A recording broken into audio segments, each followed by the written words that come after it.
C'est le deuxième salon de la musique guinéenne tenu du 3 au 4 décembre 2010 à Conakry.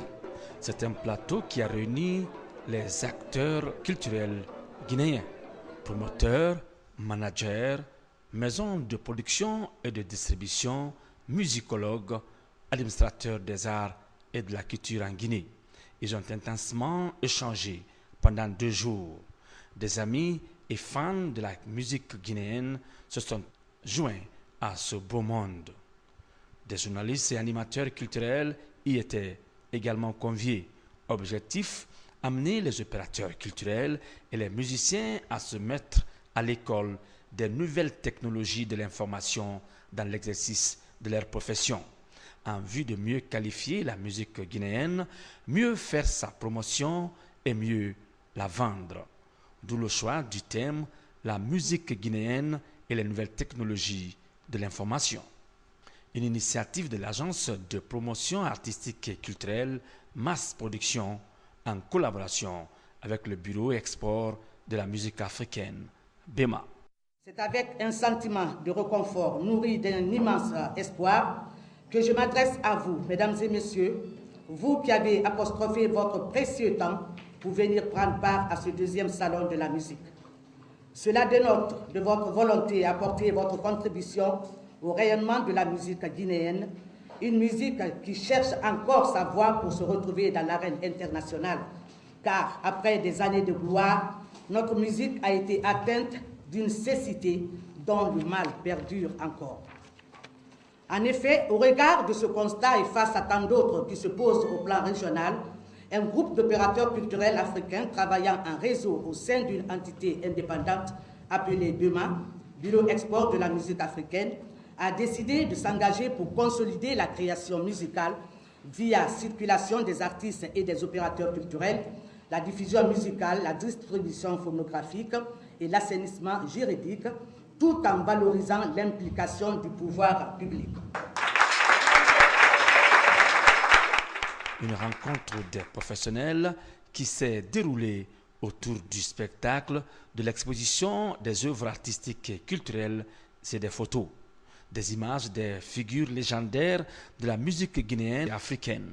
Mais le point fort du deuxième salon de la musique guinéenne aura surtout été cet atelier de formation et d'information sur le thème « La musique guinéenne et les nouvelles technologies de l'information ». L'absence d'études spécialisées et le manque de données statistiques ne suffisent pas pour contester notre changement de comportement.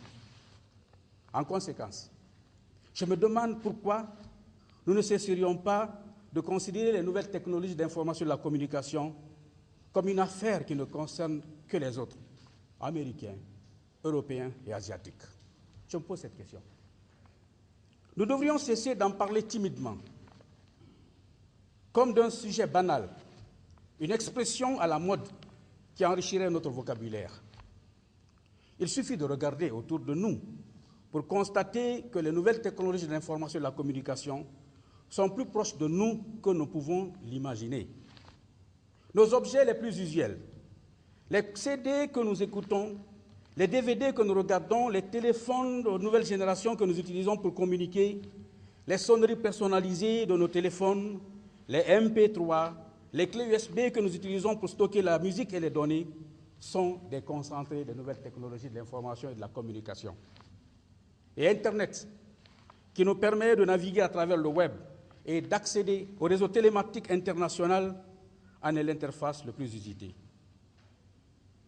Ainsi, que nos regards se posent aussi bien sur les médias historiques, en mutation, photographie, téléphonie, presse, cinéma, radio, télévision, que sur des médias émergents, Internet, écran mobile, cinéma interactif, je considère que nous ne pouvons pas dissimuler l'émergence de nouvelles pratiques de consommation et de création, audiovisuelles, musicales, qui leur sont liées. Une idée doit guider notre vision du monde auquel nous appartenons. D'éminents journalistes culturels ont ajouté leur grain de sel à ce module de formation. En ce début du XXIe siècle, tout comme les mathématiques, la sociologie, l'architecture, la physique ou l'informatique, la musique est une science, mais aussi une industrie. Elle est devenue un élément essentiel, porteur de croissance du cycle de production économique. Vous comprendrez aisément, mesdames et messieurs, que ce deuxième salon de la musique guinéenne que nous propose Mass Production est d'un intérêt évident. J'ajouterai qu'à partir de nos recherches communes, nous savons simplement que le premier orchestre guinéen fut créé en 1932 par Elhadji Sidikiba Diabaté, et c'était à Kindia, ça s'appelait la Philharmonique, avec les Gomez et Georges Desmaisons. Ça, c'est la première vague. 10 ans après, les années 40 verront la venue de certains étudiants revenant de William Ponty, qui vont créer la Joviale Symphonie et la Douce Parisette. Voilà un peu les embryons qui se placent.